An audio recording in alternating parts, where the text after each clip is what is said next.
offer the vast majority of Nigerians a new alternative.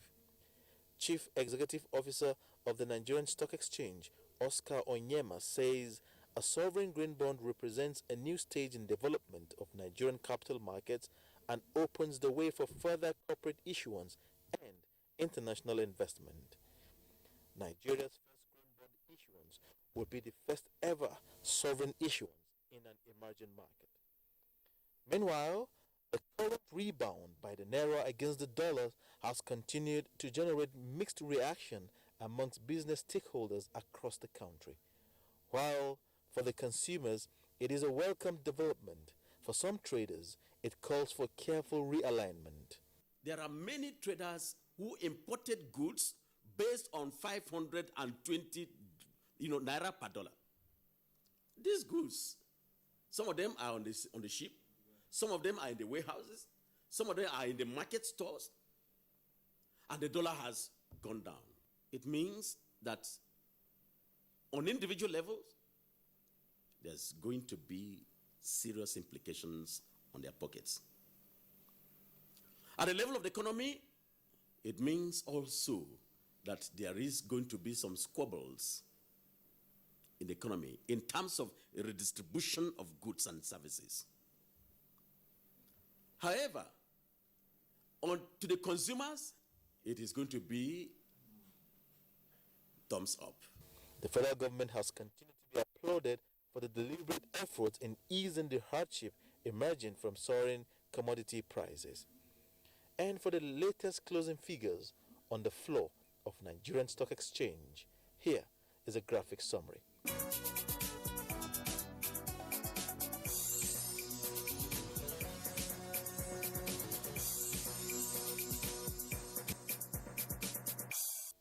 That's business news at this hour. I'm Kolum Hamid. Thank you very much there, Kolo Mohammed, for the business news on Good Morning Nigeria. Next for us now is a look at the front pages of some of today's newspapers.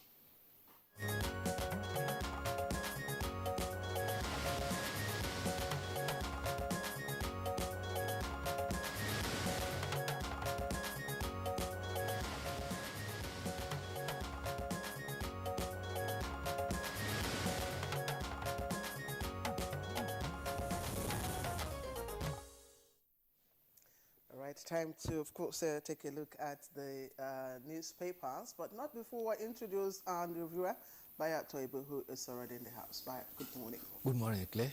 Good morning, Kinsley. Good morning, Nigeria. All right, Bayat Toibu, pleasure to have you join us. Let's take a look at the front pages of the papers that we have. Of course, I have a couple of papers, and same with Claire. The story, of course, one of the stories has to do with the Senate confirmation of the nomination of Justice Walter Onnoghen as the substantive Chief Justice of Nigeria. That story is there is the lead story, by the way, of the Daily Times. The Daily Times lists with it and says, at last, Onnoghen is CJN. Senate confirms him after acting for over 3 months and screening a milestone for Nigeria's democracy. That's according to Saraki. And CJN assures of timely and judicious delivery of justice and advocates diligent investigation of cases before prosecution. So that's it. At last, Onnoghen is CJN, according to the Daily Times. And the story is also there in one of the headlines in the window of headlines below the nameplate of the New Telegraph. It says, CJN's confirmation protect judiciary's integrity. Details of that story can be found on page 10. Now, other headlines from the New Telegraph, just below the nameplate. Biafra. Court strikes out 6 charges against Kanu and others. That's on page 5. And mother, 3 kids murdered inside Lagos church. That's on page 8. Drama as Senate screens 82-year-old ambassadorial nominee. Details of that story on page 10. And above the nameplate, federal government approves new model for restoring refineries efficiency. That's on page 10 in greater detail. And also above that, Senate strips president and minister of power to allocate oil blocks. Senate strips president and minister of power to allocate oil blocks. That's to say that's the authority to allocate oil blocks. Now, the lead story for the New Telegraph says, Service Chiefs, NSA meet Oshibajo, pledge loyalty. Acting President briefs Buhari on security updates. Sultan orders JNI, imams and ulama to pray for president. And you see the photographs of the Minister of Defense and security chiefs at the meeting with the acting president yesterday. Second list story, nearly at the foot of the front page of New Telegraph. Federal government approves 701 billion naira to boost electricity supply and guarantees gas supplies to Gencos, and generation hits 4,000 megawatts.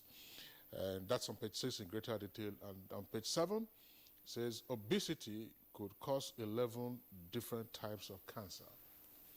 All right, and the authorities next, it has a different lead story, and it's on the IPOB, that's the Indigenous Peoples of Biafra, and it treats IPOB not unlawful, and that has been attributed to the court. It comes with 2 riders, dismisses 6 charges against Kanu and others, and Biafra agitators hail verdict. And the insert there is a picture of the leader of IPOB, that's Mazi Nnamdi Kanu, of course in skull cap with some members of the pro-Biafra and activists at the Federal High Court. Now, of course, the trending story on all the papers today, of course, it's a lead story for some. Confirmation of Onoye as, of course, CJN. Onoye promises rebranded judiciary, and that's how the authority puts its own version. But let me take you a little above the nameplate. Trending stories. Controversy is Nigeria prepares for Islamic Games. This story is on page 4. And illegal recruitment, we've read this also. DSS police detained Peace Corps commandant and 49 others. And really, Bayo, that story is on page 4. Quite interesting story. And the commandant, that's the paraded commandant, is claiming that his group is duly registered and recognized by the authorities that of course have oversight on such a outfit. Well, the Nigerian police actually that paraded them is saying that they are not registered as a security agency. They are registered as an NGO. And according to the brief, they allege that credible intelligence had indicated that they were an illegal outfit and have started acquiring weapons and conducting military training in different locations around the country. And this, they said, was in against the official gazette of 2013 that dissolved all and proscribed all illegal security outfits. However, unfortunately, some of them, the Peace Corps members, are already in hospital recuperating for the injuries because the operation was a joint one involving the police, a section of the army, and the Department of State. Meanwhile, the top of the nation's story is the Senate confirming Justice Walter Samuel Nkanu Onoge as the Chief Justice of Nigeria. What is left now is for the acting president to swear him in. He responded to questions at a committee of the whole of the Senate for a period of 95 minutes. And his highlights were, he assured a reinforcing of independence of the judiciary. He said, you don't need to see a judge to have justice. And he said the judiciary is not against the creation of a special court to try corrupt charges. On his role in the judiciary, he said he wishes that he will restore public confidence in the judiciary because since coming on board, he has in different circulars demanded details of pending matters on corruption, terrorism, and high-profile criminal cases from judicial heads. And he assured that he is still as renowned as a courageous judge that he has been, and he has not changed. However, the circumstances surrounding his nomination, his recommendation by the Judicial Council, forwarding the letter first in October 13th to the presidency, has raised a lot of controversy. Even some of the headlines paper today is started by saying, after 30 years, we will now have a Chief Justice from the southern part of Nigeria. Such information tends to weaken our nation as a united one. If you go by history, the first justice of this country was Justice Stanford Stoughton. After him, we have had indigenous justices since 1958. Between 1958 and 1985, we had Justice Adetokunbo Ademola, then Teslim Elias, Alexa Danley, Atada Williams, Shode Ndisho, and Ayori Kifke. And for this period of 25 years, they were all from the South. And since Justice Mohammed Bello came in the year 1987 up to 2014, there have been 8 other justices from the north of the country. And people were harping on these differences. Ironically, people forget that the judiciary has established for itself a hierarchy of seniority in ascendancy. And therefore, we should not use these petty sentiments to undermine those fabrics that should weld us together as a nation. The good thing is that at the end of the day, we now have a Chief Justice of Nigeria, not a regional Chief Justice. We need to begin to forget some of these petty sentiments that tends to disunite us. All right, Bayo, let's return to the front page of the Daily Times newspaper. Daily Times, we already took the lead story, which is on the confirmation of Onoge as CJN. And then below the photograph on the front page, there have other headlines. Saraki pledges partnership with media for survival of democracy. And no evidence to show IPOB is unlawful. That's according to the court. And ex-PAMSEC forfeits 47 cars to federal government. Details of that story on page 7. And the story that Claire already read out and Bayo already discussed. DSS arrests Peace Corps commandant and 40 others. Details on page 7. And 5.1 billion naira unremitted fund. Senate orders investigation of NNPC. And also at the strip at the bottom of the front page, PDP crisis. Sheriff camp extends olive branch to Makarufi's faction. Details of that story on page 6. Yes, I have a different caption to that story from Daily Trust. And the Daily Trust, it's right just below the nameplate, says McAfee faction seeks registration of advanced PDP.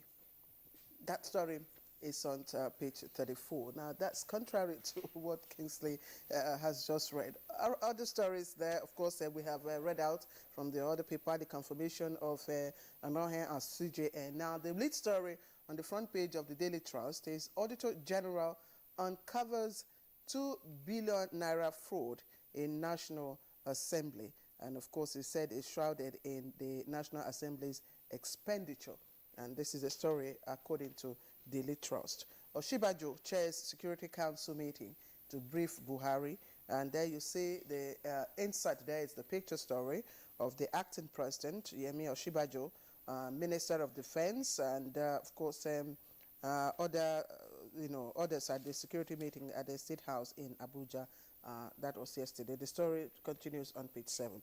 Now there are trending stories. Sorry, Kingsley, just before you come in. Ex-PAMSEC Igali forfeits 47 cars, and this is coming from the EFCC. The story you can find on page 43. 47 cars forfeited by ex-permanent secretary, and of course the other stories. Now, NNPC shorts Warri refinery over power outage. Yeah, Kingsley. Yeah, just wanted to go over to the front page of the Punch newspaper, but perhaps before we do that, Bayo can discuss the headlines. Yes, I quickly want to talk about the issue of the trial.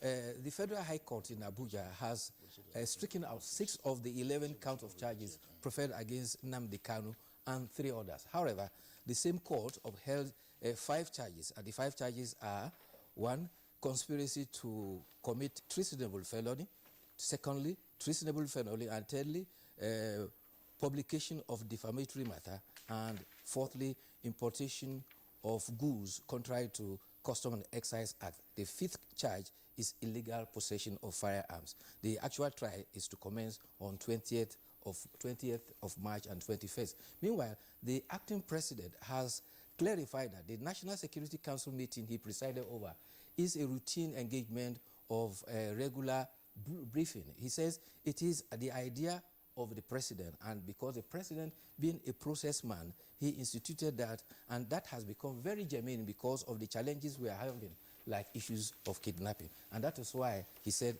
he was going to brief the president accordingly. However, he surmised that a lot has been done. As far as the Northeast is concerned, the insurgencies have been greatly degraded. But however, there's need to be cautious, particularly about incidents of suicide bombing, which we must be very, very cautious about. He said on southern Kaduna, the situation has been contained and peace building is a matter that is being carried on. Defense Minister Mansour Dan Ali says that the country is very safe and as security challenges have been all surmounted. All right, Bayo, let's take a look at the front page of the Punch newspaper now for its own series of headlines. It says, just above the nameplate where we are beginning, it says, Rivers rerun. INEC and police officers face murder, bribery, and money laundering charges. Details of that story can be found on page 7. You also find the confirmation of Onogan there as CJN, and it says, Senate confirms Onogan. South gets CJN after 30 years. I already addressed that issue. Now, 2 earpieces beside the nameplate says, Bauchi governor opposes restructuring and backs constitutional amendment. And Lassa fever hits Borono, 20 quarantined. The lead story is on the xenophobic attacks. That's the kicker. Militants threaten MTN and others as Obasanjo berates South African leaders. Details of that story can be found inside on page 7. Minister, service chiefs brief Oshibajo, planned operation in Kaduna. And Jonathan will lead PDP peace process, says Fayoshe. And Senate probes alleged non-remittance of 5.1 trillion naira by NNPC. And police arrest Peace Corps commandant and 49 others in Abuja. We already discussed that story, plus the dismissal of some of the alleged charges, against Kanu and others.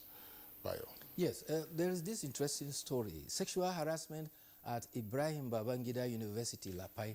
A lecturer in English was allegedly caught pants down in an off-campus girls' hostel. But the lecturer says he was abducted by some boys and taken there. And the boys contend that his telephone conversation with the lady will reveal the truth about the matter. The university authority is dabbling into it. Don't forget that sexual harassment law has now been passed and the lecturer stands for a minimum of 15 years imprisonment. All right, well, that's the much that we can take, but of course, we'll keep you abreast of some developments relating to operations by the police, perhaps if not in the course of this program, in our subsequent bulletins. That's the much we can take by out this morning. Thank you for being with us. See you again tomorrow. We'll take a short break now. When we return, we'll be discussing the Amnesty International report for 2016-2017.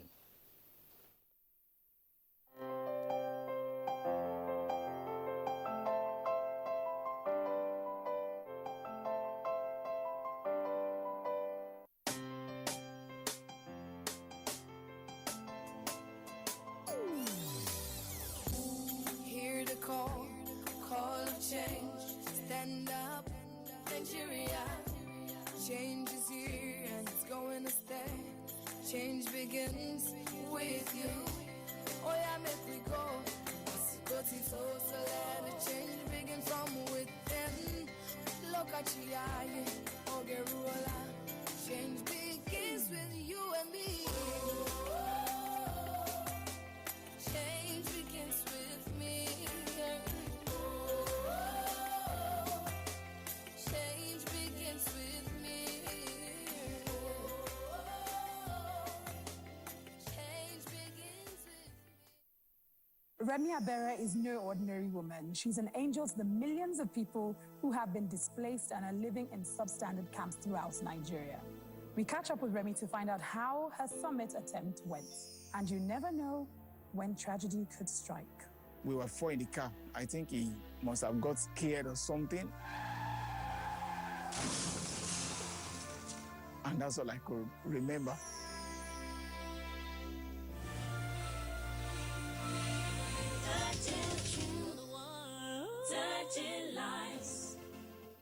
NTA Properties Investment Company Limited, a subsidiary of the Nigerian Television Authority, specializes in creating comfort in all areas of life, such as real estate investments, that is, land, houses, and office spaces, mass leasing, savings and loan scheme, household items and car loans, and so much more. Other information and entertainment services include property and style, a TV program that airs on the network service of the NTA, and also Property Connect, a nationwide magazine.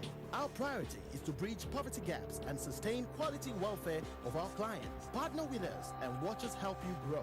Pay us a visit today at the NTA headquarters permanent site, Area 11 Garki, Abuja, or our Lagos office at number 15 Awolowo Road, Ikoyi, Lagos. For more information, visit our website on www.ntaproperties.com.ng, or you can email us on ntap2000@yahoo.com.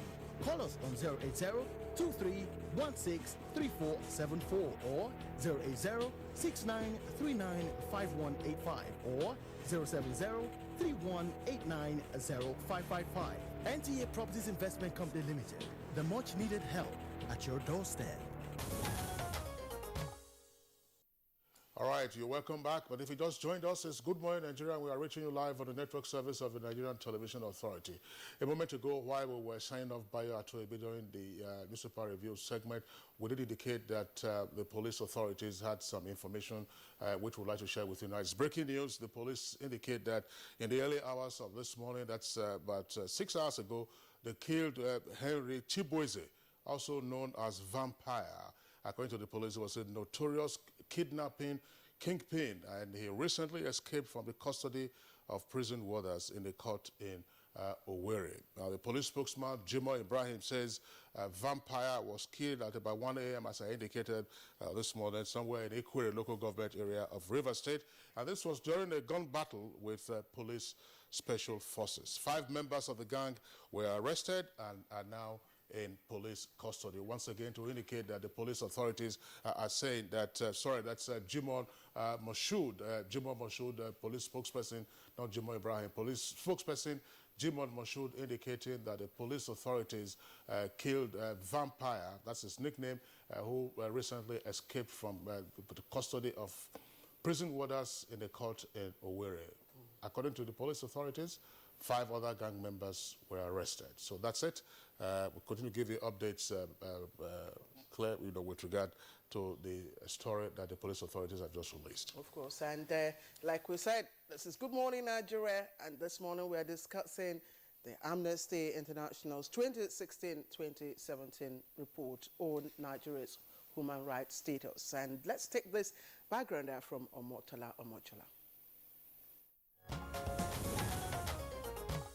The security challenges in Nigeria has left a sour taste in the mouth of not just the government and citizens of the country, but also a not so good impression on the rest of the world about the nation. Ranging from Boko Haram crisis in the northeast to militancy in the south-southern region, the activities of pro-Biafra in the southeast and the explosion of kidnappings across the land, Nigeria has had to deal with one too many social vices. These activities have led to loss of lives, properties, including the nation's natural resources, and left many internally displaced and the economy in a precarious position. To defend our unity and uphold our honor and glory, a section of a Nigerian national pledge needed to be activated, and that perhaps explains the various military interventions in the different parts of the country where troops fight for resource protection and territorial control to maintain the country's sovereignty, protect lives and property. The loss obviously not one-sided. Nigerians have, however, not settled with the joy of a technical victory over the insurgents in the northeast by the military troops before an amnesty report is pointing out war crimes as allegedly perpetrated by the ones who should be protective. The nation and a military have been accused of arbitrary arrest and illegal detention of citizens, including children and nursing murders, extrajudicial killing, alleged execution of some 640 detainees in Giwa camp in Maiduguri, among others.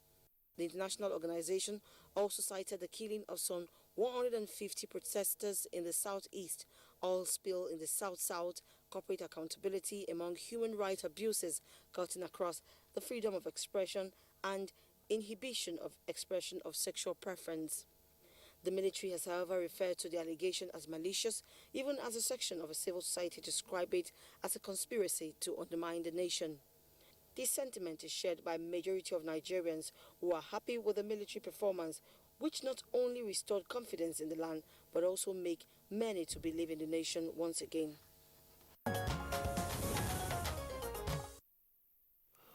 All right, Motola Mojola, thank you very much there for that background report. Now we have guests with us in the studios to discuss further aspects of the Amnesty International report for 2016-2017. First, we'd like to welcome the Director of Defense Information, Brigadier General Rabe Abubakar. General, a pleasure to have you, thank you very much in our studios. Thank you very much. Okay, and then we also have with us Mr. Tony Ojukwu of the National Human Rights Commission. Mr. Ojukwu, a pleasure to have you in our studios. Thank you very much. Okay, Claire?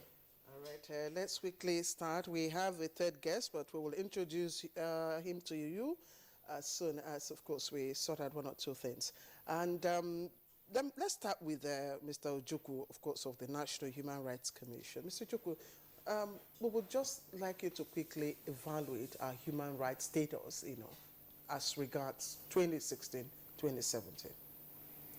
Well, from the standpoint of the Commission, there is continuous improvement in the situation of human rights in the country. People are more conscious about their rights. As at the end of last year, Nigeria, the Commission had received a minimum of 1,000 complaints. This is unlike before, when people were not conscious of their rights, because we had massive human rights awareness campaign. There has been improved collaboration between government agencies on protection and promotion of human rights. And that shows that a lot of people have more confidence that their rights, if violated and they lay a complaint, it will be addressed. And then, of course, yes, there are still infractions of human rights. There's no perfect situation. But the good news is that if your rights are violated, something can be done. You have a place to go and complain, unlike before, during the days of the military regime. Even pro-democracy advocates, civil society organizations, and even the Commission was not even in existence by then. But so I can say that Nigerians are getting more conscious about their rights. They know where to go and claim their rights. Their rights are being addressed. It's not yet uhuru, it's not yet a perfect situation, but I think there's continuous improvement in the protection of human rights in the country. Okay, I was just wondering, Claire, yes. It was under the military that indeed the Human Rights Commission was created. Part of the groundwork for that incidentally happened under General Sani Abacha. Yeah. At the time, Professor Awalu Yadudu was special advisor on legal matters. If you recall, Geneva was always a spot where Geneva, that's to say United Nations Human Rights Commission, was the ground where Nigeria was often pilloried and its human rights record laid bare before the entire world. So one of the steps taken was, of course, the establishment of the Human Rights Commission. Isn't that the case? Yeah, that was the case. But then, with what kind of powers did the Commission have then? Did it have the powers to actually realize its mandate? The government in 2010 amended the Act of the Commission. You recall those days, if the Executive Secretary of Human Rights Commission criticized the government, he'll be removed from office. But that is no longer the case now, because the Commission and their members now cannot be removed at the whims and caprices of the executive. So what nicety do you have now that you didn't have in the past? The powers we have now, we have the power to compel you to come and give evidence, to come and submit to the Commission. If the decisions of the Commission are taken now, it can be registered as a decision of the High Court and is enforceable as if it's a decision of the High Court. It is an offense if you refuse to come to the Commission, if lawful directives are given to you, and you can be prosecuted and jailed for it. And of course, we have the powers to, to carry out our investigations in any way we deem appropriate. And of course, our finances now are under the direct charge on government. So the difference is not as if we are getting enough. We don't ever get enough. But whatever you get, at least you are sure it will be released to you. So there's much better now. The powers now are targeted at making us effective, unlike before, when it was just obligatory. It was not obligatory. If you summon somebody and he didn't come to you, for instance, you cannot do anything. If you take a decision and people don't obey it, there's nothing you can do. So under the military, Abacha, the powers of the commission were just persuasive, kind of, unlike now. Okay, now from the perspective of the, of the National Human Rights Commission, and with regards to the fight against terrorism and the fight against, insurgency in the Northeast, what is our human rights status, from your perspective? Of course, insurgency is a phenomenon that took Nigeria by surprise.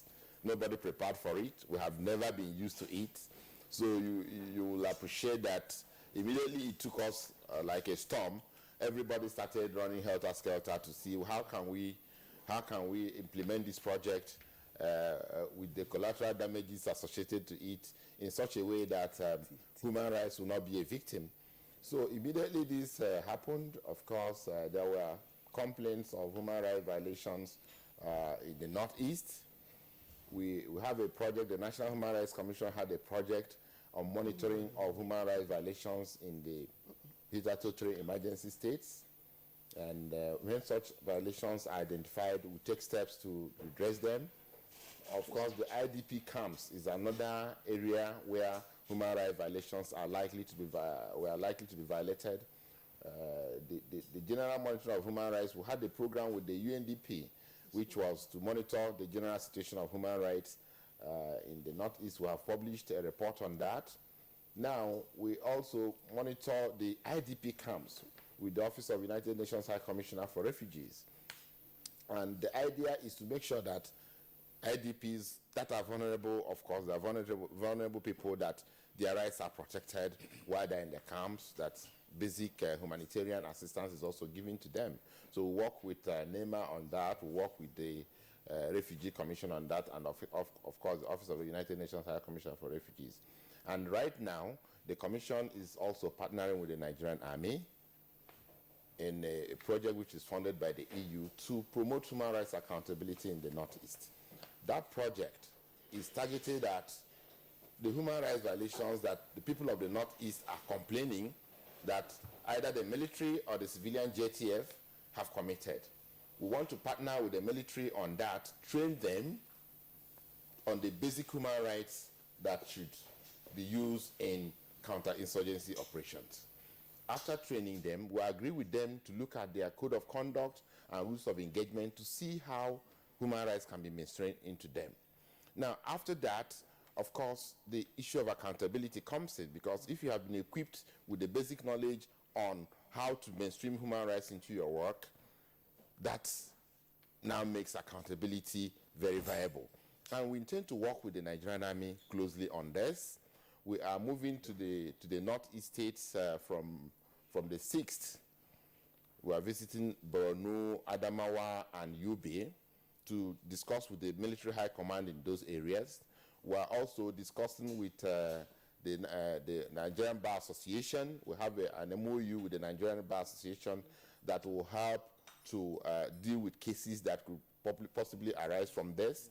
We have CSO monitors and NHRC monitors in the states in the Northeast that are working with the Army to investigate any violations that are complained against the Nigerian Army or civilian JTF. And we intend that under this project, we use that platform if anybody, any military officer, if any civilian JTF violates human rights, we'll investigate these issues together, and we can use the court martial to bring such a person to account. We can use the high court to bring such a person to account. We can also recommend to the Attorney General for prosecution. So there are a lot going on to make sure that the counterinsurgency operations are carried out in such a way that there will be maximum respect for human rights and accountability. All right, Mr. Tony Ojukwu, thank you very much. Of course, we'll come back to you in the course of this conversation. Just doing as my colleague Claire indicated earlier, we have a third guest with us in Abuja here. He is Mr. Terence Kwanom. He's of the Global Amnesty Watch. Mr. Kwanom, it's our pleasure to have you on the program. Yeah, thank you so much. Okay, but this is not Amnesty International, and we also need to state to our viewers that for purposes of this conversation today, we had invited Amnesty International, their representative in this country, to be part of this discussion. Now, there was some information that they were going to be with us today, but last night they then indicated that they will be unavailable for the discussion today, but regardless, we are proceeding with the conversation. Mr. Kwanom, once again, it's our pleasure to have you. You are not of Amnesty International. Yeah, I'm of the Global Amnesty Watch. You are of Global Amnesty Watch. Well, let's also get your views as to the human rights situation in the country 2016-2017 before we get into the nitty-gritty of the Amnesty report and then also bring in General Rabi Abubakar. Okay, the main objective of the Global Amnesty Watch is to make sure that the international actors does not come to undermine the stability of countries. And we are in Nigeria today investigating the report of the Amnesty Watch because of the outcry that came from the public, from the state actors about the report that they gave this year. And we found out that most of what they came and they did in Nigeria was about hearsay because we as Global Amnesty Watch ourselves has received reports of human rights abuses, and we have written to the human rights desk of the Nigerian Army. And only time they are investigating the reports we give to them, they call us and we come. And in the process, personnel at court martials, some were even dismissed and all that. So we came and investigated, and we were surprised how they were able to come about a report that was baseless. What is the nature of the report? The report, if you go through the report, the report is even stating as if it is the Nigerian Army that is even instigating the crisis in the Northeast. The report is as if the military goes against the rules of engagement. They just go and see people in a village, gather them together, and shoot them. The report is as if they just go in the Northeast, carry people, and go and put in detention without trial or without any evidence. And now we begin to ask questions. How were you able to get this report? At what location? At what time did they make such arrest? And they fail to realize that the same Boko Haram, they are saying their right has been abused, use military uniform. During the Jonathan era, that this thing was so much, we were aware that military uniform were seized, their hardware were seized, vehicles were seized. We are aware that when they went to carry the Boko Haram girls, they used military uniforms. They were deceptive to them, that were carrying them for safety. We are aware that they used military uniforms to go and attack people. We are aware that they gone down, even their members, carried them and dumped in the way of the Nigerian military. How do they substantiate this report to know that these abuses were caused by the Nigerian military? That is our question. Okay, Mr. Kwanem, you did say that one of your objectives is to stop Amnesty International from undermining stability of countries. What exactly do you mean by that? Such reports that Amnesty International give to countries is definitely to undermine their stabilities. Like if in Nigeria, for instance, now, everybody in Nigeria is appreciating the military, that they are making inroad to end the Boko Haram. There have already been campaigns that citizens should join the military so that this thing will end, because now that they have dispersed them from the Sambisa, they are running and they are moving around now. Now that is a stability.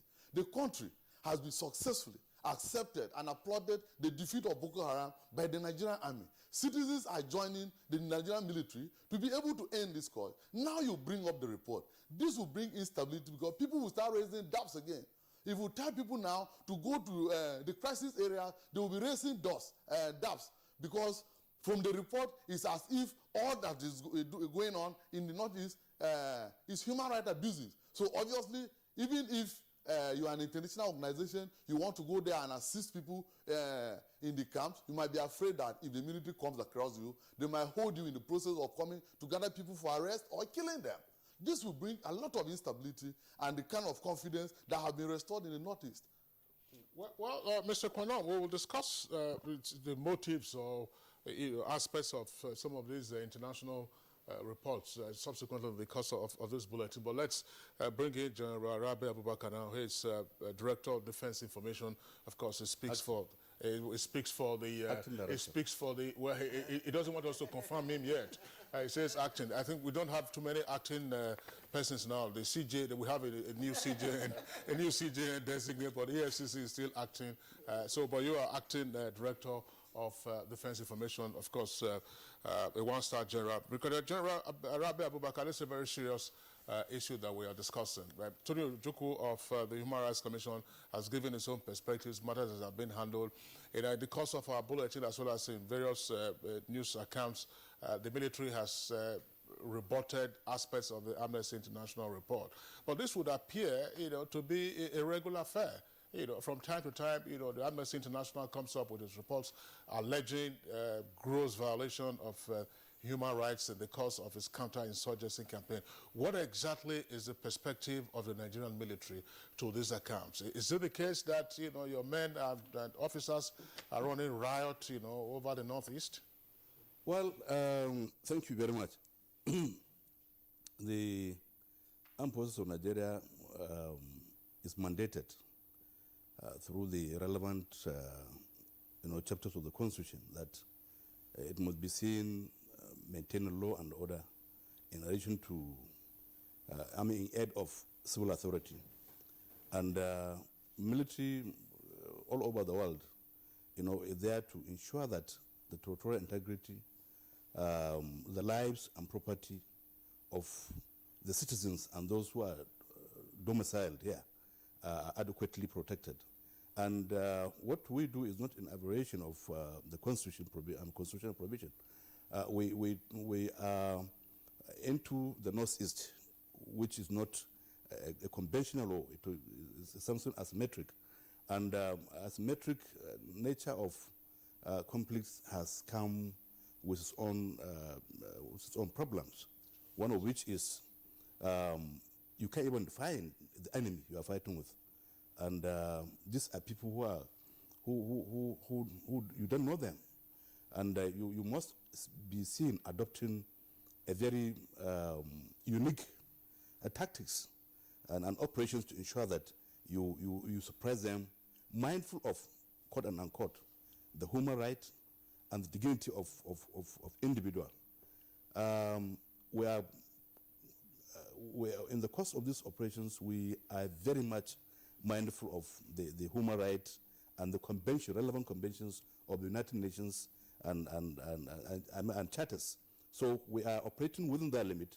In addition to that, we come up with our own doctrine at the strategic level, then coming down to rules of engagements. SOP, we call it SOP, that is standing operational procedures. In addition to code of conduct, these are things that are guiding our own conduct of our operations. And all this in all these lies or in all these doctrines or provisions or rules of engagement, we inject the issue of human rights of that human rights, because you cannot in any way, in the course of this thing, you dehumanize or you tamper with the rights of innocent citizens. However, we may want to believe that the Nigerian Armed Forces of today is not the Nigerian Armed Forces of yesterday. We have come a long way, in this issue of internal security operations, which ordinarily is not supposed to be our mandate. But constitutionally, 207, sub 2, we are empowered to ensure that we assist the relevant civil authority, to suppress insurrections, and militancy, and all other internal security challenges that could pose serious threats, to this country. And additionally, what we did of recent is to ensure that all our operational areas, just as my good friend said, we opened Office of Human Rights desk in all our operational areas, in all our formations and units. And in addition to the doctrines we are having, in addition to the code of conduct, in addition to the rule of engagements, which we set for ourselves. So any different behaviors being done by any member of the armed forces, it could not be seem to be an official, official manifestation of what he does. You understand? It's purely personal. As we see a recent time, what happened even in Uruguay, something happened very unfortunately, and we don't tolerate anything that has to do with,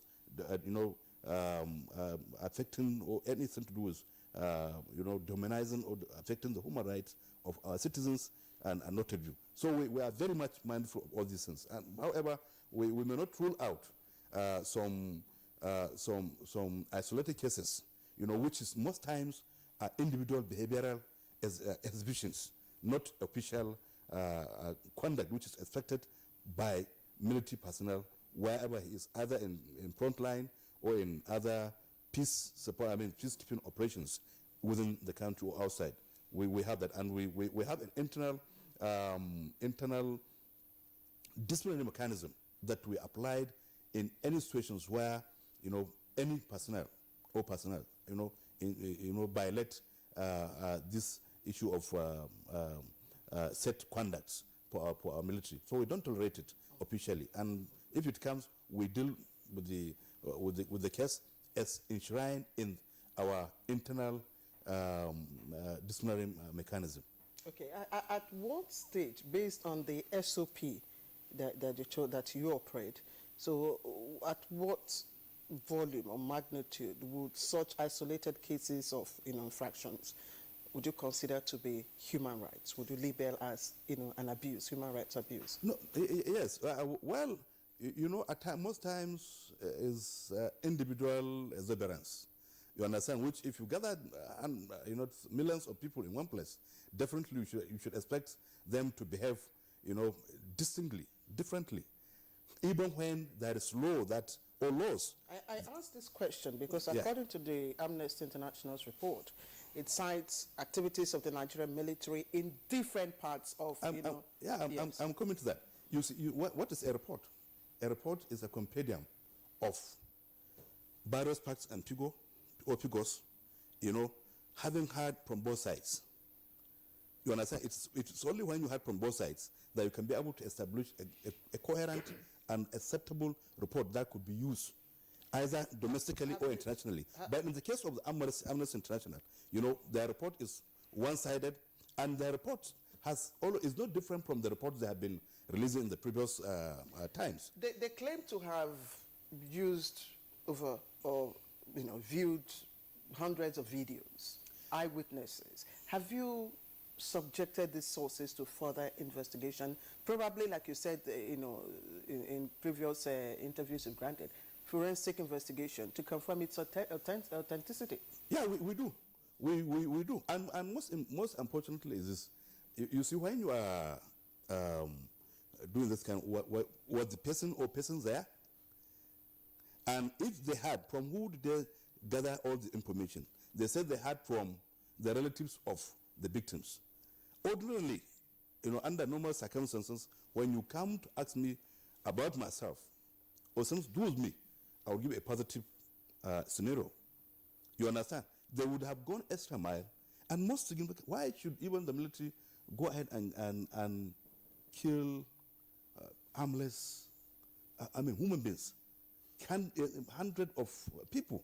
You can imagine, even if those guys are chickens, how are you going to pack them? Not talk of human beings. You understand? So I think the report is just, they are just trying to incite, some section of this country against the military. And mind you, when there is politicization of security, then that's the beginning of danger in any nation. You understand? Yeah, we are trying as much as possible. If you look at our modus operandi, we are spread all over the country. And why? For the maintenance of peace or law and order. It creates an enabling environment, a security environment that could be conducive for everybody to know that, yes, he has an armed forces and security agencies that are, co-opted or take care of them. And that's the principle what we are doing. We are not against any group or any human beings in this part of the country. Yeah, I would like you to also explain this. Does Amnesty International or any of its accredited reporter or agent interact with the Nigerian military in terms of seeking either corroboration or denial of the videos or accounts that they have heard from other sources? No, actually, no. And I'm going to give credence to human rights group. You know, we have been interacting on so many issues, very national important issues. But Amnesty International felt that there is no need for them to come and have any interaction with them. They are court, they are judges, they are police, they are judges, and they can pass any judgment as they feel fit. Unfortunately for them, Nigerians, you know, either in diaspora or here, come to know, you know, what we are doing to ensure that the security of this country is paramount. And Amnesty has never, for one day, come to us for any clarifications. The human rights group came just last 2-3 weeks, okay, where they confronted us about the issue of those hundreds of soldiers who are dismissed. When we explained to them, they are better informed, and they now have an official bashing that we cannot, you know, in any way doctored. We are open. You understand? And our leaders have never has never cautioned us to deny information to anybody. And that's how we work now. And unfortunately, none of them came. You understand? So for them to go and concoct this kind of thing, I remember this is ICT era. You understand? We have what we call cropping. Okay? Cropping is possible. You can do it once you have the instruments, once you have the hardware, once you have the software. You can do anything. Okay, if you made up your mind to ensure that you mess up your security apparatus, and if you mess up your security apparatus, then the question you will ask yourself is, who else can we now come to replace those you mess up? Are you going to employ anybody to come and become the military that protect you and the larger society? Or what are you trying to say? What is your reaction once again to the claim by Amnesty International that there have been mass arrests and detention without trial, extrajudicial killings of innocent men, women, and children? Hey, but why were they affected? Were they killed? Are they not in the country? If we are killing, then were they there? And if they were there, were they killed? The answer is no. So invariably, the report is completely, you know, fabricated. It's a report that is not the true reflection of the Nigerian armed forces and security agencies. We are paid and given the opportunity to service our country, which we are trying to do, you know, with all, you know, as contained in other best global, practices, and that's what we are doing. So the Amnesty report, honestly speaking, so the list is one-sided, and it's a report which no country in the world, because if you berate your military, that means you are not doing it only to the military, but to the country at large. You are now saying we should progress from normalcy to animal farm, where, you know, might is right. That's what they are advocating, and they are trying to bring, trying to cause internal, problem into this country. In addition to what we are having, Amnesty had never one day condemned the activities of Boko Haram right from the inception to date. And I'm telling you, if I forgot to, I would have come with a clip here. There was a clip for good 1 hour. Boko Haram were shooting people in Burma at a very close range and putting them in the stream. That stream for good 2 weeks, it had been flowing red because of the blood of human beings that have been there. And Amnesty was seeing all these things. Okay, you asked the question. You asked the question. Understand? Sorry, Brigadier. Kingsley asked the question if the Nigerian military, you know, had interactions with Amnesty, you know, and you said no. But I was trying to get out the report where they claim to have met with several security agencies, including the Chief of Army Staff, including, you know, all the security services. Yeah, and there was no reply from your end. What I'm saying is this, okay? If you are writing a report, your report can only be complete when you hear from the both parties. That is the normal thing. Defense headquarters and service headquarters had never closed its doors to anybody. Why was there no response from the side of the Nigerian military. If they had actually, extended, what they have found to you. Let me tell you, if there is anything like that, I must know. And to the best of what I know, but I've just mentioned the human rights group. Okay? If they didn't do that, I wouldn't have mentioned them. But they came and we interacted with them. Amnesty had never written to us. I am telling you, either before or now, had never written to us. Okay? So that report is just a report to satisfy what I may refer to as, something which they are used to, okay, trying to, incite people against their own military, trying to create. They don't even know the implications of what they have done. Because if they view or review the implications of what that settlement, or the report they sent, I believe they wouldn't have done that. Because this is something to do with the country, a sovereign country for that matter.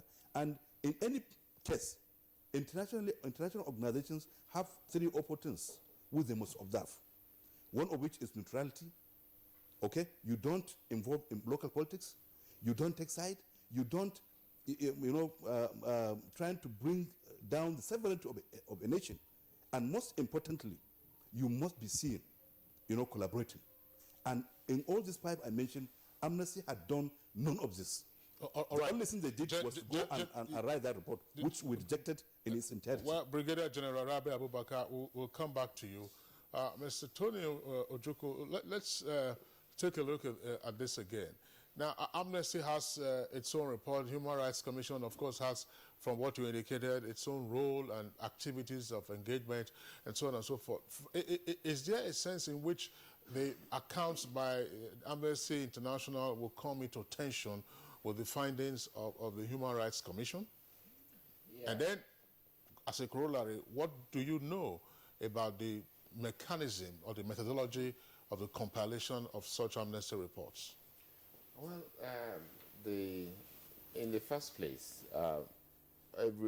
for you to, the process of compilation of a report, there's what you call a validation and critique of a report.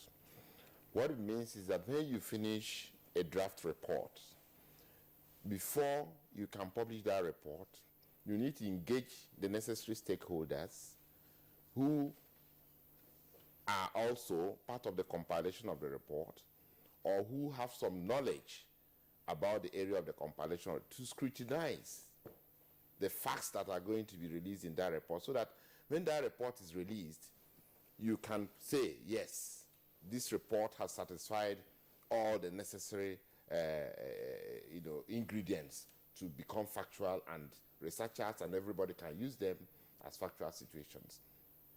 I don't see that happening in Amnesty reports, because they have not even engaged Human Rights Commission. If you are discussing human rights of Nigeria, common sense dictates that you need to engage the Human Rights Commission of Nigeria, at least on human rights issues already in Nigeria. They have not done so. My colleague also there, who is also in the civil society, has also said that they were not engaged in any process on the confirmation of this report. But let me even say, looking critically at the Amnesty report, when you criticize, we are taught that when you criticize, you do constructive criticism. You don't criticize for the sake of just vilifying or running down a country or an organization. You criticize in such a way that you help them to improve. You give facts that can help the authorities investigate. For instance, if you say in a report that military men were sexually abusing IDPs in the camps, how many IDP camps do we have in the country? You would expect that if that kind of report comes, National Human Rights Commission will want to go and investigate this. You would expect that the military authorities who have been accused will want to go and investigate that. Now, how have you helped anybody to investigate that? In fact, there was one particular time when there was a report like that. So we went out to go and start investigating. Well, what we found out was that somebody who was not an officer, somebody who was not a law enforcement agent, either the police or military or civil defense or whatever that was operating in the barracks, had a sexual relationship with somebody in the camp. Now, when this was discovered, it was reported to the police. The person was arrested and was being prosecuted. But for Amnesty International, it is members of the Nigerian military that have done that. When there was attack in Giwa barracks, if you look at the report, they said almost 640 people were killed by the military. Now, we went to investigate this with the military. The explanation of the military to us was that, of course, during the you would expect that if Boko Haram attacked a military barracks, there will be crossfire, and some people are going to die. But they also talked about the conditions in which those people suspected were kept. I'm trying to look at the basis of the report to show you that there are some basic fallacies in the report. There are some basic things in the report that if you look at them critically, you find out that this report is not aimed at helping people to improve or investigate or make people accountable. So what interest would Amnesty International have in doing all So this? the issue then is who is giving them the information? Are they getting their information from Boko Haram, for instance? If they're not getting the information from the military, they're not getting the information from Human Rights Commission or some civil society actors. So who will be recording the shooting of people detained in Giwa barracks when there is an attack by Boko Haram? Who is likely going to record that? It's possible Boko Haram who want to record that and use it. I don't think any military person or any civilian around who is going to be able to do that. So we have to be careful when we see some of these reports to scrutinize them and query them and see what is the logic. Is it logical? Is this possible in the circumstance? As a lawyer, whenever I get any information, I look at it critically and see, even from common sense, even from basic knowledge of what can happen in a situation like this, is this likely?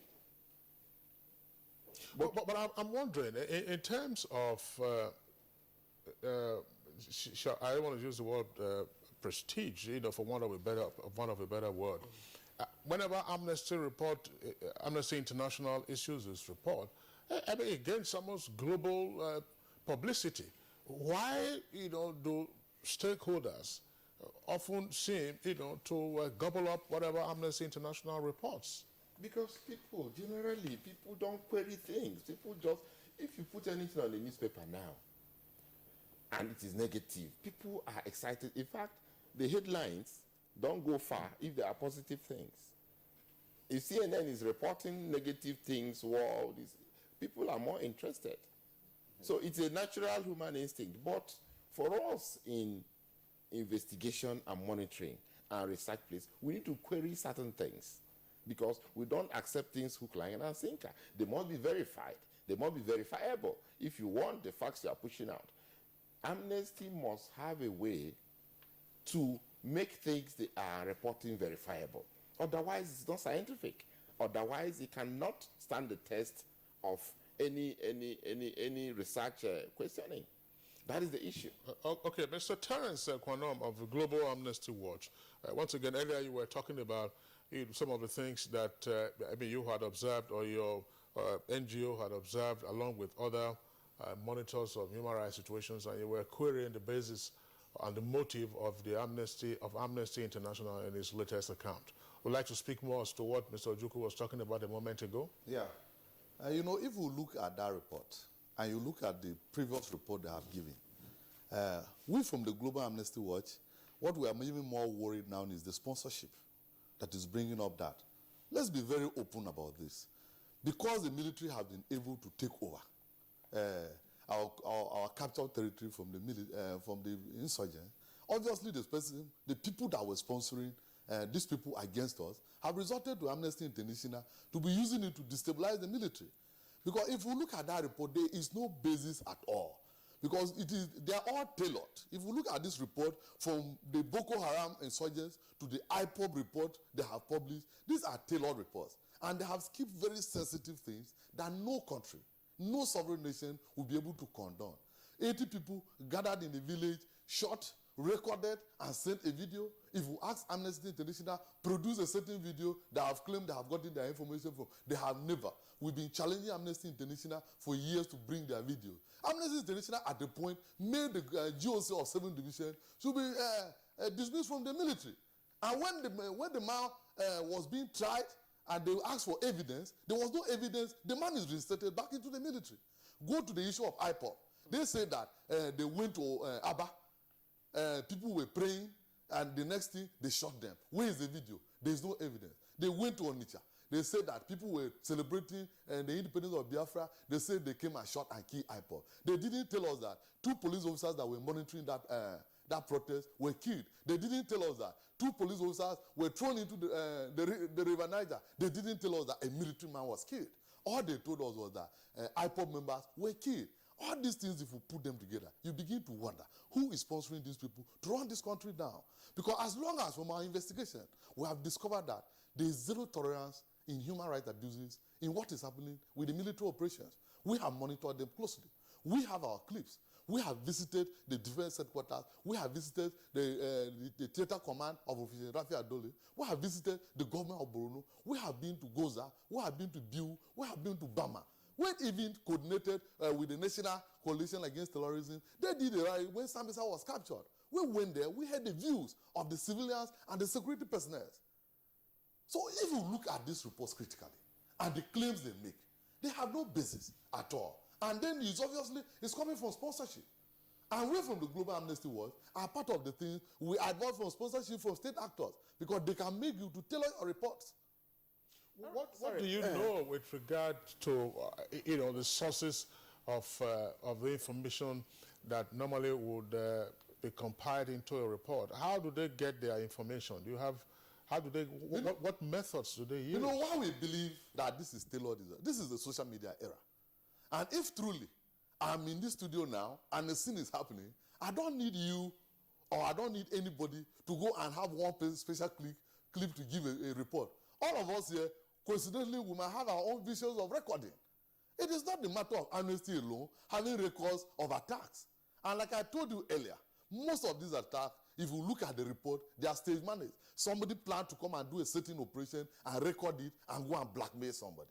What is happening to the security institution in this country is blackmail. Because these are tailored reports. Because only the clip Amnesty is claiming they have that is being said in the report. Nobody else has the report. And they line up 80 people to shoot. Only one person came out with 4 wounds to come and give the report to Amnesty. So is the person a magician that out of 80 people, he was saved and he could have to come and give a report? These things look childish. Okay. And this is the sovereign state being undermined here. Mr. Kwanum, yes.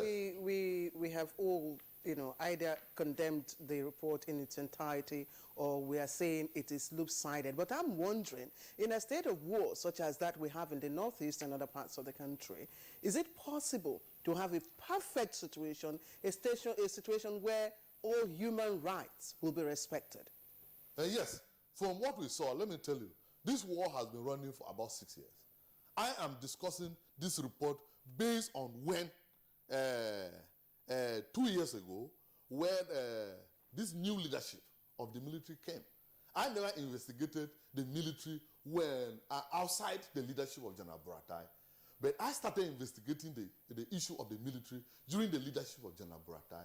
And I'm telling you authoritatively, because I have been to those areas. I have seen the way human personnel are being protected. I have interacted with international organizations. If you go to Maiduguri, you see that the whole of Maiduguri has been taken over by international organizations and NGOs.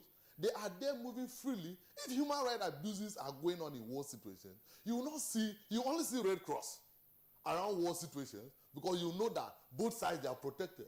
But for the influx of NGOs and international organizations moving to the Northeast to either take care of the sick people in the camp or go and treat wounds for this operation, it means that human rights abuses are being protected. No international organization or NGO will send its personnel where human rights abuses are being carried out. Okay, because obviously they will be in the line of danger. Just shortly before we go on a break, are you denying that there's been no atom of torture going on, or ever, carried out. There is no torture going on as long as this war is concerned, because, like I told you, what I'm telling you is not that it's not a hearsay report. I have been there. I have been to Operation Lafayette Dole. I have been to their detention facilities. So if human rights abuses are going on in the detention facilities, I will be aware. I have my report also to write. I will put it in my report. And they open their human rights desks in such a way that even the presidents that have been accused, if they are being tried, we are invited. All right. Well, Mr. Terence Kwanom, thank you very much for what you've for your opinion. But just before we go on this short break, while we are still on this subject, Mr. Tony Ojukwu, there have been reports from time to time indicating that yes, some persons were arrested in the northeast in the course of the counter-insurgency operation. There have also been reports about the release of persons from detention. These are men, women, and children. What is the basis for the release from your findings of those persons? Is it that, that they found after their thorough investigation that there was no need, there was no basis for their continued detention? Yeah, from the, because the National Human Rights Commission has a quarterly dialogue with the military. We insist, and the military has really opened up to collaborate with the Commission on Human Rights Issues. So we'll have a quarterly dialogue. During this dialogue, all issues, there's no hold back on anything, any complaint against the military operations on human rights are put on the table, and we question them. Now, they have a profiling system through which anybody who is arrested in the course of the counter-insurgency operations is profiled, and if at the end of the profiling, they come to the conclusion that this person is innocent, it has nothing to do, the person is released. In fact, the last time we visited the Giwa barracks, the next day they released about 199 people. Now, if there are some people who were involved in Boko Haram activities but have confessed, there's Operation Safe Corridor now, which is a de-radicalization process for those affected. Now, those that are probably hardened Boko Haram people are handed over for prosecution. And a couple of prosecutions are going on in several courts all over the country. Yeah.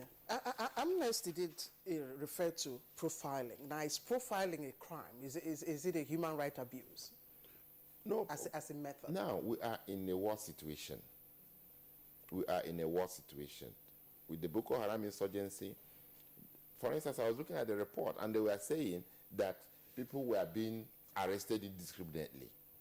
Now, when there is a war situation like the counter-insurgency operations, once you suspect, you arrest. Then you do a kind of profiling, and it's not when the person has detonated the bomb. That is the time, because if you are saying on reasonable suspicion, are you going to leave the man to detonate the bomb first, then you confirm your suspicion before you now arrest him? There's no opportunity.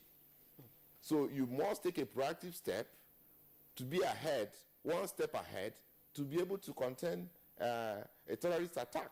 All right. Gentlemen, we'll take a short break now, and when we come back, we've received, of course, tweets that have come in their torrents.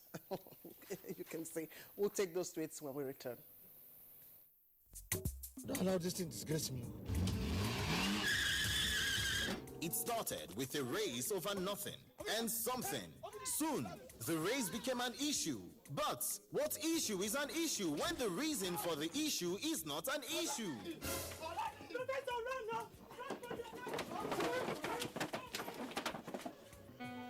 People just they run for that. I don't know what is the pursue them. Why would they run now? Somebody tell me, why should I run? Join us in 100 meters this week on Professor John Bull. Another refreshing episode of your rib-cracking comedy and social satire. Hello there. Showing at 8:30 p.m. every Tuesday and Friday on NTA Network International and Star Times. Medea, are you people safe? Hey, over and out. Brought to you by Glow. Welcome to the new speed of life.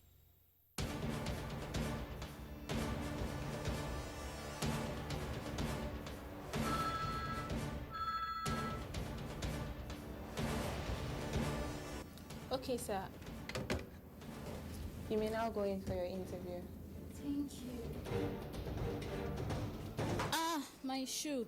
And to think I just bought this very expensive foreign shoe 2 months ago. So sorry about your shoes. This is why I advise my friends to always patronize made in Nigeria products. See this shoe. It's made in Nigeria and I've had it for 2 years and it's still as good as the day I bought it. Made in Nigeria products are good quality, and stringent government regulations and certification now mean the goods made in Nigeria meet international standards.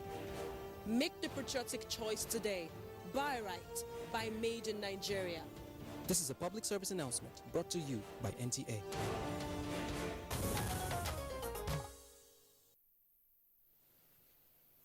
All right, you're welcome back. It's still Good Morning Nigeria on the network service of the Nigerian Television Authority. As my colleague Claire indicated a moment ago, we have a number of tweets that have come in, and we'll take them right away. Ibrahim Tudu. Unfortunately, Amnesty International becomes a propaganda outfit of the West rather than being a human rights NGO. Festus Akimboewa, instead of our military discrediting and rejecting Amnesty 2016 report on Nigeria, it should see it as an opportunity to retrain and reform. Tudu again says Amnesty International has been silent when Nigeria was being wrecked by Boko Haram and militants. They sympathize with criminals. And Abu Malik tweets, it's a fact that the Nigerian army, military in this case, violates human rights. But in 2016, its good deeds outweighs the bad ones. Let's give them a chance. And Maroon Shedi tweets, thanks to Mr. Ojukwu and the other guests in the house, that's in the studio here, but I think human rights protection should begin from the family. And Law Alpha C, the Nigerian army was expected to accomplish a lot without enough funding and motivation, hence their frustration and few mistakes. Waziri Bukar tweets, don't mind the pro-Boko Haram Amnesty International, silent on Boko Haram and harsh against the military. Sani Michael Omakoji, while we commend the military for protecting government properties in these areas, it's equally inhuman, the killings we've seen thus far. Franklin Ofoma, the military have done a great job in terms of security, but the standard elements of rules of engagement in handling IPOB call for questioning. Engineer Y.U. Yauro, my advice to Amnesty International is for them not to ridicule the efforts made by the Nigerian military.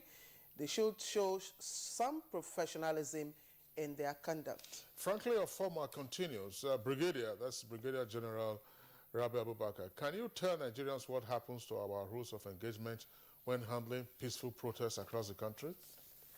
And Enoch Ayuk tweets, Nigerian army should from time to time train its personnel on human rights abuses. It appears this is the missing link. Ibrahim Tudu again. So killing terrorists and militants is violation of human rights, but Western leaders accused of genocide and war crimes were shielded. Again, Engineer Y.U. Yaro tweets, from the way I see this Amnesty International report is that they want to incite the citizens of the Northeast against the Nigerian army. We support the Nigerian army. Another one from Festus Akimboewa, as we are scrutinizing Amnesty International 2016-2017 report on Nigeria, the military should release their own report with evidence so we can scrutinize it. And finally, so far, Mustafa Megawa tweets, Nigerians are used to the antics of Amnesty International. We in the Northeast appreciate and celebrate our gallant soldiers. I think that's a good note to end the tweets. Well, if we have another set, of course, yes, if we're able to, if we have enough time, we can take the other set of tweets when they do come in. General Rabi Abubakar, one of the issues raised in the tweets now has to do with operational engagements, in internal security matters, other than dealing with Boko Haram in the Northeast. IPOB is one issue, for instance. There have been various accounts, including a particular Amnesty report saying that innocent IPOB protesters, tens of them have been shot at point-blank range. Well, unfortunately, or let me just put it this way, that Nigerian armed forces, like any other armed forces in the world, are considered to be the last line of defense. They're always in the last line of defense. But in these circumstances, we have to be seen cooperating, with other security agencies to stabilize our country. And when they say innocent protesters, I kept asking myself, how innocent is somebody who is carrying, deadly, weapons, you understand, and other deadly materials.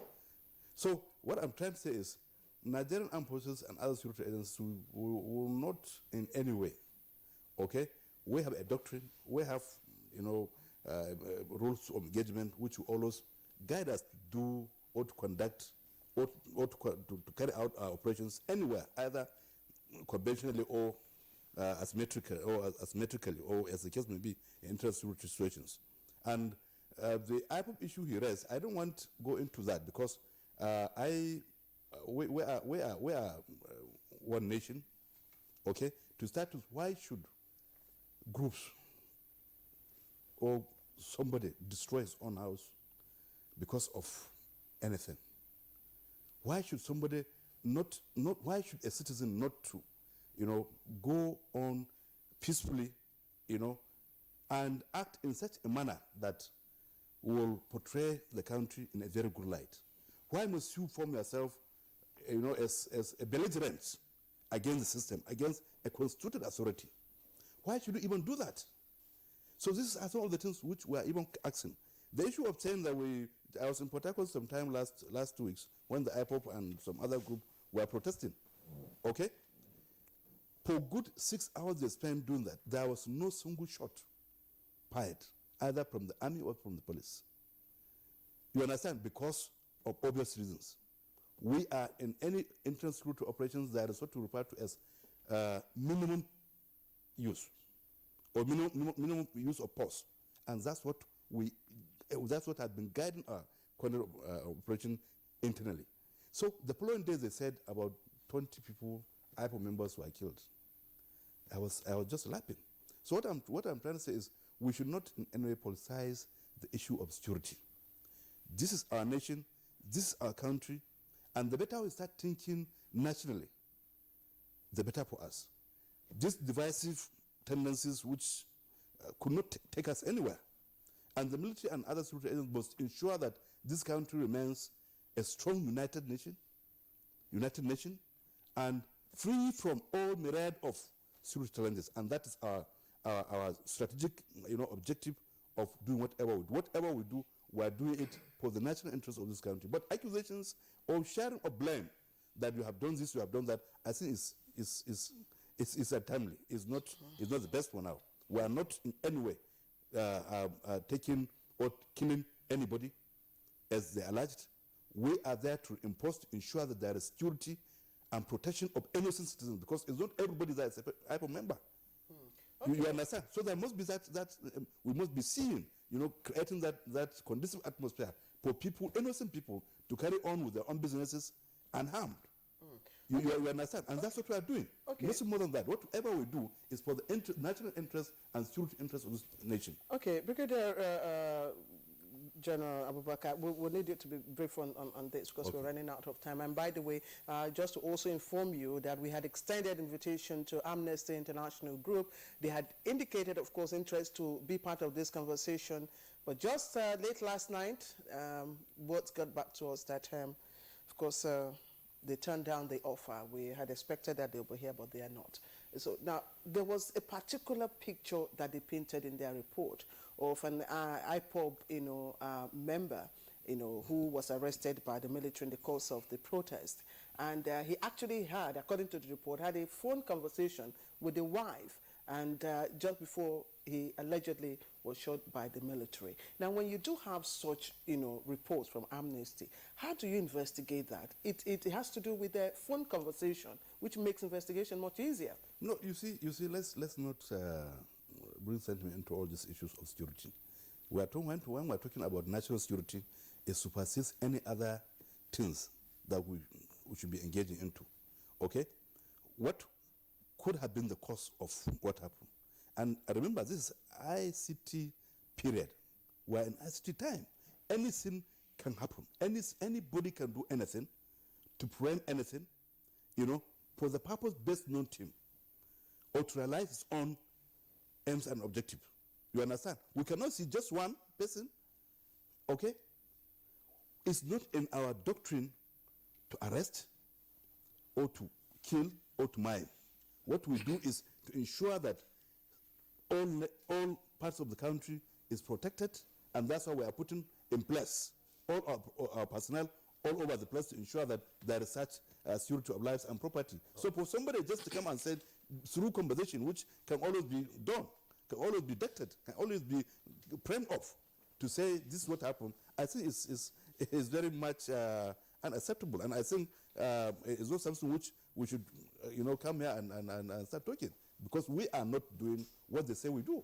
Okay, if they do, let's bring, where are the cops? Where is the cops of the person who will kill? You understand? And the corpses too. Okay? So all these things is a scenario which they are just trying to, bring sentiment to all these things to paint the security apparatus as if they are against them. No, as I said, no security agencies in this country that are hired by the government to protect lives and property that could go around and do a contrary. All right, General Rabi Abubakar, thank you very much. Just to return to by Mr. Tony Ojukwu of the National Human Rights Commission.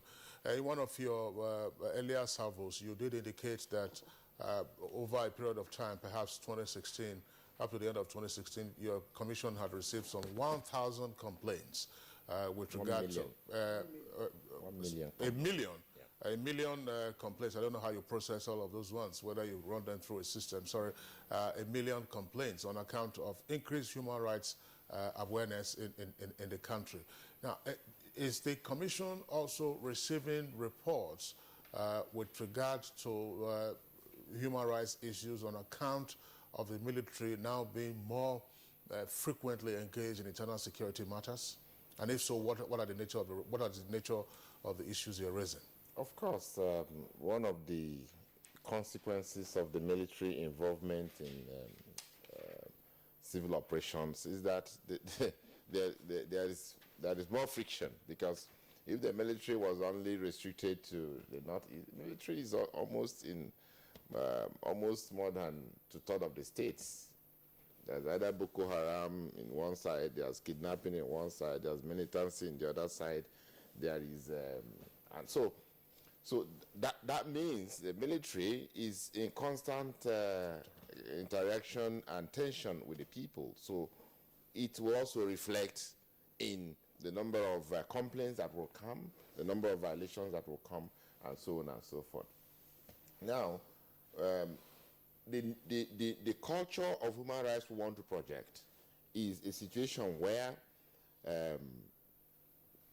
the military is now more conscious of human rights in the way they interface with ordinary civilians, since they are now in more contact with civilians. The impression we have is that it is not the official policy of the Nigerian army to violate the human rights of the civilians, or of the military to violate the human rights of citizens. But there are individual issues with individual officers in the Nigerian army who at one time or the other, or the Nigerian military, who at one time or the other, exude some untoward behavior. And if such cases are reported, we have a platform with which we discuss these issues with the Nigerian army, with the Nigerian military, and make sure that those people are held responsible. There were cases reported in Makurdi, where some people were shot. There was the case of Dangote Cement in Makurdi, which I personally went and investigated. So when those cases come, we now engage the Nigerian army on them, and they are willing. But you see, it's not a perfect situation.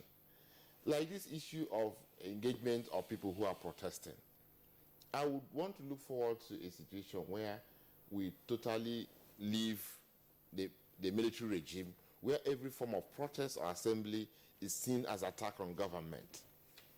For instance, there is no reason why the military or the police should not give protection to people who are protesting or demonstrating or airing their views to make sure that they don't turn rioters, to make sure that they don't start degenerating into looting of the public, and so on and so forth.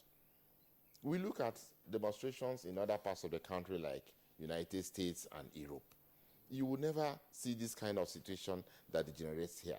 Okay. But the mindset of the law enforcement agencies must change from seeing every little demonstration or dissent of opinion as an attack on government, because the Constitution guarantees people's right to freedom of expression, freedom of assembly, and even different opinion. Okay, we'll get back to you for the last comment. Let's get the reaction of Mr. Kwanum. Mr. Kwanum, do you think that the military has usurped, sorry, let me withdraw that word, has been involved too much in internal security matters? No, like, my background is from the civil society, and with civil society, we are always out on the street protecting human rights, abuses, and certain interests. And the way we conduct ourselves, the military are not always involved in our protests. Sometimes we even do them even without the police. But this particular issue that has to do with the report, like earlier when I was addressing this issue, the issue of iPod, that protest in Onitsha was to be a peaceful protest, and nobody was objecting IPOB from doing that protest. But the police officers that were to monitor that protest, they killed two. Two were dropped into River Niger. And in this process of that protest, a military personnel was killed. The spokesman of the military is here. If it's the wrong information, he should counter it. They killed the military person in that protest. So in that situation, how will you expect the military not to come in? Because if police are sent there, they were killed, who else should come there? But you do know by their training, the military duty is to shoot and kill. Huh? By their training, the military's duty is to shoot and kill. No. The military has not been shooting and killing people during protests. They are the last resort. Once you are on the street doing protests, obviously you first see civil defense people. They will come. If the pressure on them is more, you will see the police will come with the water tank. It is when even it's beyond that. You see a brigade of guards. They will come. They are the last resort. All right, Mr. Kwanum, for that particular protest, I'm mentioning that protest because it's a protest our monitored and investigated. Mr. Terence, we lost our security personnel in that district. And it's only in Nigeria that a military personnel, a police officer will be gunned down by civilians, and this thing will be taken as a joke and bringing politics into it. You cannot do that with U.S. Marine. You cannot do that with British Army. Mr. Kwanum, thank you. You've made your point. We'll quickly like to take more tweets that have come in. And just before we have the last word from the Brigadier General here with us. Kingsley. That's right. Mansouri tweets, where was Amnesty International when over 2,000 people killed by Boko Haram in Baga, and they are only now trying to demoralize the Nigerian military? And Kolo Ibrahim, why is Amnesty not reporting the atrocities of Boko Haram and other terrorists? Give the patriotic Nigerian army a bad name? Dele Jack Solomon, my distinguished moderators, Amnesty International can't claim 100% accuracy in this report. Nevertheless, some items are true. That's according to Jack Solomon. Okay, and Tanko Mohammed tweets, Amnesty International are always against Nigeria. How can they be repeating the same report at all times? Lawrence Idoko, some questions. Now, who is sponsoring Amnesty International? Why are they not on the program today? Now, we have explained that that's what we need to restate this. Amnesty International was invited to be part of the conversation this morning. They had accepted to be here, but last night they indicated that they would not be available, and that's why they are not here. All right, of course, there was no reason given to that. Ben Moore tweets, I have said it before that all Amnesty International do is to go online, read whatever they like, and come out and now come out to make noise, to make news. All right, so those are the tweets that we're taking. Just to get a closer thoughts of the Acting Director of Defense Information. There's some, this is probably not new. We saw what happened a few years ago, just in the early stages of the engagement with Boko Haram. There were reports that, there were violations of human rights by the Nigerian military, and that some persons will have to be taken to ICC to account for it. What does a report of this nature often do to the morale of your men and officers? Yeah, that's why we said this kind of report negates not just the concept of the efforts we are putting in, but it negates the concept of national security. You understand? Because by the time you start giving out a report to the extent of writing to the ICC, it is the same ICC who exonerated Nigerian armed forces in 2015. So it is very, a sort of contradiction on the part of Amnesty to come up with a report, because I believe ICC is more recognized, internationally, and notably than ICC, than Amnesty. So this kind of thing has a negative impact of the military, and the other security agencies there. However, we will remain focused to ensure that we have, or we will do this our country proud by continuously eliminating the menace of, terrorism and other allied security challenges. And that is our focus, and we remain focused irrespective of the report coming from this, Amnesty, who has no regard, who is not even organized nationally or internationally, just trying to foil an ember of hatred against ourselves, Nigerians. Right. They're Nigerians. So we will do everything possible to ensure that we follow our doctrine, we follow our rules of engagement in whatever operations we engage. And that's principally what we are going to be doing. All right. Brigadier General Rabe Abubakar, Acting Director of Defense Information, would like to thank you for sharing your thoughts with us on the program today. Appreciation also goes to Mr. Tony Ojukwu of the National Human Rights Commission. Thank you for your time and contribution. In addition to Mr. Terence Kwanom of the Global Amnesty Watch, no relation to Amnesty International. Thank you for being here with us on the program today. All right. Okay, that does it for our discussion segment. Claire. Yes, and just before we take our complimentary parts of the program, earlier on we gave you a breaking news coming out from the police headquarters. It says in the early hours of this morning, Henry Chibueze, alias Vampire, who is a notorious kidnapping kingpin, recently escaped from the custody of prison warders in a court in Owerri. Of course, has been killed. According to the police spokesman, Jimo Moshood, Vampire was killed at about 1 a.m. this morning in a forest in the Ikwere local government area of Rivers State during a gun battle with police special forces. The report also says that 5 members of the gang were also arrested and are now in police custody. And that's the end of the breaking news. All right, Claire, if you recall, some years ago there was another notorious kidnapping kingpin. I think his name was Osisi Kanku. Osisi Kanku. Osisi Kanku. It was, I think, after he met his Waterloo, unfortunately his body was put on public display to reassure everyone that that was the end. But that does it for our breaking news as well as conversation segment. Let's move on very quickly now to our sports desk to get some stories from sports. Following their